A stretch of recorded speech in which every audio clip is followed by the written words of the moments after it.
প্রিয় দর্শক, আপনারা দেখতে পাচ্ছেন ঢাকা খুলনা মহাসড়কের পাশে দুধপাটি অ্যাগ্রো অ্যান্ড ফিশারি থেকে কলা বিক্রি হলো। শিক্ষার আসলে কোনো শেষ নেই, সব কিছুরই একটা শিক্ষা থাকা দরকার। কলা সাজাচ্ছে, এটা দেখে খুবই অবাক হইলাম। কলার জন্য দাগ না লাগে এই জন্য কলার পাতা দিয়ে খুব আস্তে আস্তে করে খুব শান্তভাবে চমৎকার করে সাজাচ্ছে।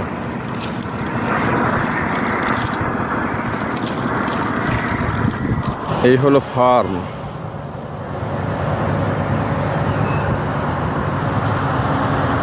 এদিকটা আর দেখাতে পারলাম না আপনাদের।